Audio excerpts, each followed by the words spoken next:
"Apa rumah sakitnya jauh dari sini?" tanyaku. "Lumayan," balas Grisel sembari fokus menatap jalan. "Apa Gilang baik-baik saja? Menurut kamu?" "Saya tidak tahu, makanya bertanya sama kamu." "Dia nggak baik-baik saja. Kondisinya bagaimana?" "Nanti kamu lihat aja sendiri," bawel amat. "Oke."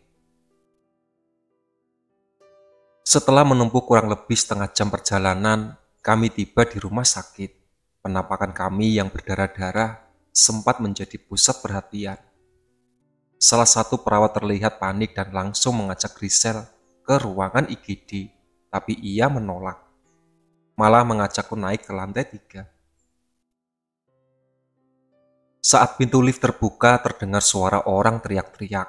Aku juga bisa melihat ada 2 perawat terlihat panik di koridor. "Itu pasti Gilang," ucap Grisel seraya mempercepat langkah. Aku sungguh penasaran dengan apa yang terjadi pada Gilang, sampai ia teriak-teriak seperti itu. Kemudian ikut mempercepat langkah, meski badan ini rasanya masih remuk. "Mbak, El," sapa kedua perawat. "Dari tadi dia ngamuk-ngamuk kayak orang kesurupan." Aku mengintip ke dalam. Gilang sedang mengamuk dan berusaha melepaskan ikatan di kaki dan tangannya. "Mau apa kamu kesini?" Hardik memberi menatap Gisel. Gisel meminta perawat untuk keluar dan meninggalkan kami. Kemudian ia menutup pintu. "Jangan buat kerusuhan di sini, Kenanga," hardiknya. Aku fokus dan menatap Gilang. Di dalam tubuhnya ada kuntilanak kuning yang kemarin datang ke rumah. Fokus ini beralih pada rantai kuning yang meliliti tubuh Gilang. "Rantai apa itu?" tanyaku. "Kok bisa dia ngelakuin itu?" "Kenanga yang mengikat cuma Gilang." "Emang kamu tahu ritual itu?" "Tahu. Intinya Gilang melakukan hubungan terlarang dengan kuntilanak, lalu tercipta sebuah ikatan jiwa antara mereka berdua," jelasku. "Iya benar. Kamu tahu cara ngelepasinnya?" "Tidak tahu. Ella tidak memberi tahu caranya." "Ella siapa?" "Adik saya. Coba tanyain sama dia gimana cara ngelepasinnya." "Adik saya sudah lama meninggal," balasku. "Oh, maaf," balas Grisel. "Terus ini gimana? Dari tadi kasihan udah teriak-teriak, malah kita cuekin." Grisel menatap Gilang yang masih mengamuk. "Saya baru ingat sesuatu. Dulu ada kuntilanak merah bernama Dahlia. Dia suka sekali melakukan cara yang sama untuk menjerat pria. Tidak ada satupun korbannya yang selamat, kecuali pria yang membawanya ke Jakarta." "Kamu kenal orangnya?" "Tidak. Percuma aja kalau begitu. Biar aku yang beresin deh." "Kamu jangan sampai melukai kuntilanak itu, karena Gilang juga akan ikut terluka." "Aku juga nggak tahu," balasnya ketus. Gisel memegang kepala Gilang dan merapal sesuatu.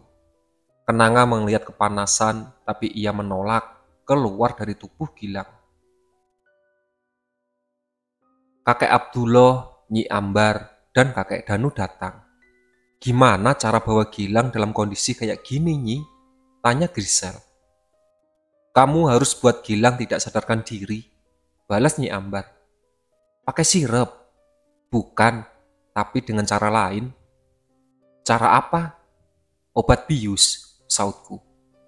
"Saya pernah ada di posisi Gilang, dan obat bius adalah cara yang paling cukup ampuh." "Oke." Grisel keluar ruangan. Aku menatap wajah Kenanga. "Mau apa kamu lihat-lihat?"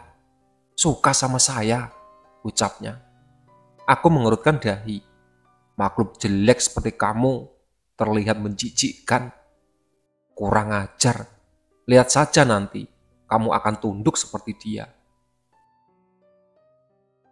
Jangan terlalu berharap, Sukma Gilang sudah tidak ada, ucap kakek Danu. Iya kek, pasti disembunyikan sama dia di suatu tempat. Kalian tidak akan pernah bisa menemukannya, Kenanga tertawa.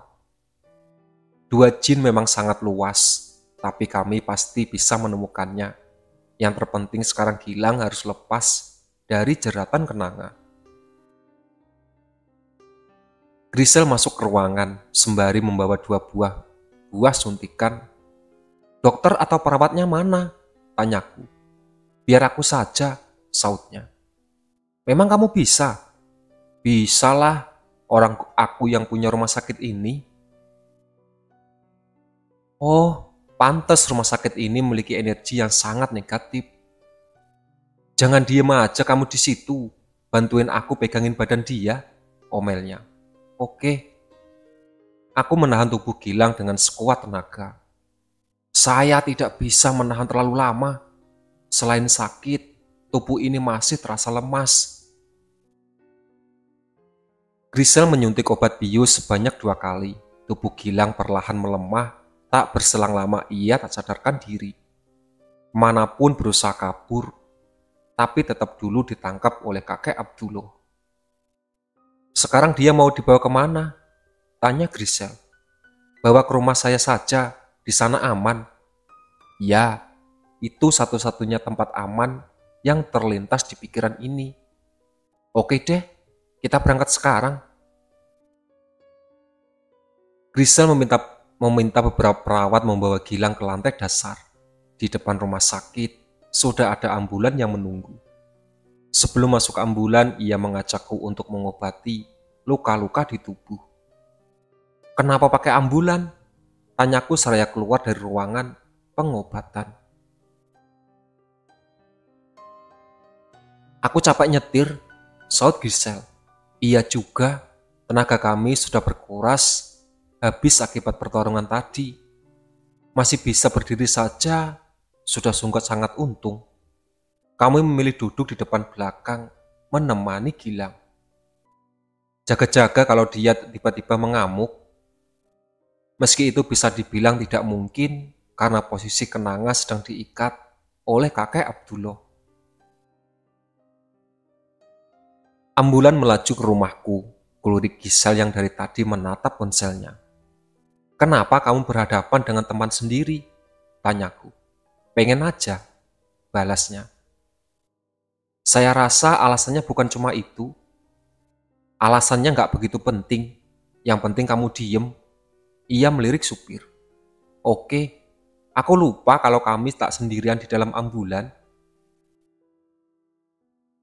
Setelah menempuh 1 jam perjalanan, kami pun sampai di rumahku. Tubuh Gilang dibaringkan di kamarku. Apa kamu punya nomor telepon keluarga Gilang? Tanya Grisel. Tidak punya, balasku. Terus, gimana dong? Gimana apanya? Gimana cara ngelepasin rantai ini? Tinggal ditarik saja seperti ini. Aku menarik rantai kuning itu. Nihil, rantainya tidak bisa lepas. Ditambah tenaga yang malah menertawakanku, ia sesumbar kalau dia tidak akan bisa melepaskan ikatannya. Gak bisa kan? Ucap Grisel. Iya, bagaimana kalau kita habisi Kenanga saja? Dengan menghabisi kuntilanak kuning itu, seharusnya rantainya otomatis terlepas. Gilang bakal mati, balas Grisel. Kini kami dalam posisi sulit. Aku meminta kakek Danu dan para sesepuh lainnya untuk menariknya. Tetap tak berhasil. Sudah dibantu kakek Abdullah pun, rantai tidak juga terlepas. Aku baru pertama kali menemukan ikatan rantai sekuat ini. Rantai ini sudah dimantrai seseorang, ucap kakek Abdullah. Apa itu benar? Tanyaku pada Grisel. Aku juga nggak tahu. Grisel fokus menatap Gilang. Benar, ada aura hitam yang mengalir di rantainya. Kamu kan anggota sekte, masa tidak tahu cara menghilangkan aura hitam itu? Tingkatan ilmu aku nggak sesakti Mas Cakra, balas Grisel. Berarti kita harus mencari bantuan. Lebih baik cepat cari bantuan, soalnya kenanga terus mengisap energi Gilang. Lama-kelamaan, Gilang bisa mati. Gilang pernah cerita kalau dia pernah dibantu oleh Ustadz dan Habib waktu melawan teman kamu. Dia bukan teman aku. Gisel agak meninggikan suaranya. Sama-sama anggota sekte kan? Padahal sesama anggota sekte, tapi tidak mau mengakuinya. Emang, tapi aku nggak suka sama dia. Oh, berarti sudah ada perpecahan dari lama. Mending kamu cepet-cepet cari cara buat ngubungin mereka, ucap Grisel. Aku berpikir sejenak. Pasti ada nomor telepon di ponsel Gilang. Nah bener, coba telepon sekarang. Masalahnya ponsel Gilang tertinggal di rumahnya. Ya udah, kita tinggal ke rumahnya cepetan. Saya tidak memiliki kendaraan. Naik ojek online. Grisel tampak kesal. Saya tidak punya aplikasinya. Selama ini aku tidak pernah naik ojek online. Astaga, ya udah, pakai handphoneku aja. Gisel mengambil ponsel di kantong celana, kemudian membuka aplikasi ojek online. Dah, kamu tunggu aja di luar. Aku bangkit. Kamu tidak akan melakukan apa-apa pada Gilang kan? Enggak, balasku singkat. Saya akan menjaganya di sini, ucap kakek Danu. Baiklah. Aku melangkah keluar rumah dan menunggu di pinggir jalan. Tak lama, ada motor yang menghampiriku. Bergegas, aku naik dan pergi ke rumah Gilang. Semoga saja Gisel tidak salah menentukan titik alamatnya. Setelah mengambil ponsel Gilang, aku kembali ke rumah. Grisel masih ada di sana, menemani tubuh Gilang yang mulai kelihatan pucat. Kamu udah telepon Ustadz atau Habib yang pernah nolongin Gilang belum? Tanyaku. Belum, balasku. Astaga, dari tadi ngapain aja? Saya tidak tahu sandi ponsel Gilang. Ponselnya dalam keadaan terkunci. Aku tak bisa sembarang memasukkan nomor sandi. Itu iPhone kan? Iya, sini. Grisel meminta ponselnya, kemudian ia meraih telapak tangan Gilang. Kamu mau apa? Tanyaku bingung. Dia pasti pakai sensor sidik jari. Grisel mengecek satu persatu jemari Gilang. Ponsel pun terbuka. Nih, ia kembali menyerahkan ponselnya padaku. Aku mengecek daftar kontak seingat nama pamannya Gilang adalah Hirman. Ku ketik nama Hirman di kolom pencarian kontak, lalu muncul sebuah nomor dengan nama Om Hirman. Bergegas, aku meneleponnya dan menjelaskan semua yang terjadi. Apa Om bisa membawa Ustadz Kiai atau Habib yang sebelumnya pernah menolong Gilang? Tanyaku. Saya usahakan, tapi kalau Habib Husen dan Kiai Mustafa, mereka tinggalnya jauh, balas Om Hirman. Aku ingat, Gilang pernah cerita kalau Habib Husen dan Kiai Mustafa tinggal di Semarang, jadi rasanya tak mungkin mereka bisa datang tepat waktu. Bawa siapa saja Om, karena kondisi Gilang sangat mengkhawatirkan. Tolong kirim alamat rumahnya, secepatnya saya pergi ke sana. Baik Om. Telepon ditutup, aku langsung mengirim lokasi via WhatsApp, kini hanya tinggal menunggu Om Hirman datang. Tubuhnya semakin melemah, ucap Margaret yang berdiri di dekat Gilang. Sebelum rantai diputus, kenanga bakal terus menyedot energi Gilang, ucap Grisel. Jadi kita harus bagaimana? Tanyaku. Harus terus ngisi energinya sampai bantuan datang. Caranya? Aku tak pernah melakukan hal semacam itu. Begini. Grisel menggenggam tangan Gilang dan menutup mata. Tak lama, ia melepaskan lagi. Ternyata energi yang diambil kenanga besar banget. Baru sebentar saja badan aku sudah lemas. Terus, gimana ceritanya Gilang masih bisa hidup? Dari tadi saya mentransfer energinya untuknya, balas kakek Abdullah. Kira-kira berapa lama lagi kakek bisa nahan? Tanya Grisel. Sekitar 1 jam lagi. 1 jam? Sepertinya tidak cukup untuk menunggu bantuan datang, balasku. Kakek Danu datang. Saya bisa membantu juga, ucapnya. Ajak sesepuh lain, kek. Aku rasa dengan begitu waktunya akan cukup. 2 jam berlalu terdengar suara klakson mobil di depan rumah. Bergegas, aku berjalan ke depan. Ada 2 orang pria, satu mengenakan pakaian biasa, satu lagi berpakaian seperti ustadz. Serta 1 anak perempuan berambut panjang. Pasti anak itu yang bernama Aurora. Aku pun menghampiri mereka dan memperkenalkan diri. Benar dugaanku, kalau anak cantik ini adalah Aurora. Sementara ustadz yang menemani Orman bernama Ustadz Azam. Setelah perkenalan singgah, kami bergegas masuk ke rumah. Ini siapa? Ustadz Azam menunjuk Grisel yang sedang duduk di samping Gilang. Saya Grisel, temannya Gilang, sautnya seraya bangkit. Ustadz Azam melihat kondisi Gilang. Badannya udah dingin, rantainya harus cepat-cepat diputus. Coba Sam, ucap Om Herman. Ustadz Azam memegang perut Gilang lalu membaca rangkaian doa, sementara mataku fokus menatap rantai kuning yang sedikit pun tak bergerak. Sudah 3 kali ulangan rangkaian doa itu dibacakan, rantai itu tetap bergeming. Ia harus terus mencobanya meski keringat sudah mengalir deras di dahinya. Ya Allah, kok susah banget, ucapnya seraya menarik nafas panjang. Dipegang aja nggak bisa, baru sebentar energi berarti sedot habis. Imbuhnya lalu menoleh ke atas. Yang masang rantai kuntilanak kuning di atas. Iya, balasku. Biasanya gampang mutusinnya.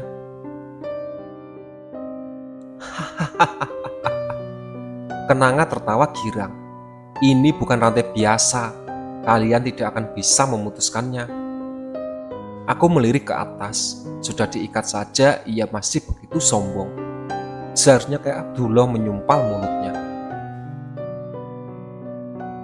Tunggu Habib Husain aja. Paling lama lagi nggak nyampe, ucap Om Herman. Loh, Habib mau kesini? Saut Ustadz Azam. Iya, tadi pas dikabarin Albi, langsung coba nelpon Habib Husain. Kebetulan beliau ada di Cirebon. Sambil nunggu Habib datang, coba kalian ceritakan semuanya. Kenapa baru baju kalian banyak darahnya? Tanya Ustadz Azam. Jadi begini ceritanya. Aku menceritakan semuanya tanpa ditutup-tutupi. Jadi, kamu anggota sekte? Ustadz Azam menatap Grisel dengan wajah terkejut. Iya, balasku Grisel. Apa alasan kamu malah nolongin Gilang?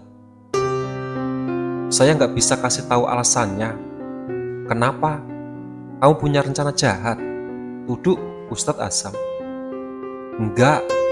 Kalau saya punya rencana jahat, untuk apa capek-capek ngelawan teman sendiri? Balas Grisel. Kakaknya nggak jahat, Pak Ustadz. Ucap Ustadz Azam langsung percaya setelah mendengar ucapan Aurora. Ia tidak lagi mempermasalahkan kehadiran Gisel. Fokus kami adalah menyelamatkan Gilang sesegera mungkin. Aurora menyentuh tubuh Gilang. Kak Gilang dibawa ke gubuk, ucapnya. Gubuk apa? Saut Ustadz Azam. Aku nggak tahu, yang jelas di sana banyak kuntilanak. Itu namanya sarang kuntilanak, saut Grisel. Apa kamu tahu di mana tempatnya? Tanya Om Herman. Ada banyak sarang kuntilanak, gak mungkin bisa dicek satu-satu, balas Grisel. Berarti susah banget buat nyarinya. Satu-satunya cara yaitu maksa kuntilanak ini ngasih tahu tempatnya. Tapi dia gak bakal ngomong juga. Hihihi, pintar. Sampai kapanpun saya tidak akan memberitahu kalian, saut Kenanga. Kini harapan kami berada di pundak Habib Husain dan Kiai Mustafa. Semoga ia bisa melepaskan rantai ini. Tubuh dia semakin melemas. Hihihi. Ucap Kenanga sebentar lagi, dia akan mati. Entah kenapa aku mulai kesal mendengar suara cemprengnya. Lihat saja, jika Habib Hussein berhasil memutus rantainya, aku akan memberi ia pelajaran berharga. Tak lama terdengar suara klakson mobil di depan rumah. Bergegas, aku bangkit dan mengintip keluar. Terlihat ada 4 orang berdiri di luar pagar. Itu Habib Hussein, Kiai Mustafa, Hasim dan Fahad, ucap Azam yang juga mengintip lewat jendela. Kemudian ia bergegas menghampiri mereka. Gimana kondisinya, Man? Tanya Habib Hussein saat masuk kamar. Lama banget, Bib, balas Om Herman. Aku dan Gisel pun memperkenalkan diri. Nanti saja mau ngobrolnya banyak sama kamu, ucap Habib Hussein pada Gisel. Kemudian ia melirik ke atas. Kuntilanaknya itu? Iya, saut Ustadz Azam. Habib Hussein mulai merapal doa sembari menyentuh tubuh Gilang. Sama seperti sebelumnya, untaian doa tak sedikit pun membuat rantai itu bergerak. Kiai Mustafa pun bergabung dengannya, tapi tetap saja rantai itu tidak bergerak. Kenapa ya? Rantainya nggak bisa dipegang? Tanya Ustadz Azam kebingungan. Soalnya itu udah dilapisi ilmu hitam tingkat tinggi, saut Grisel.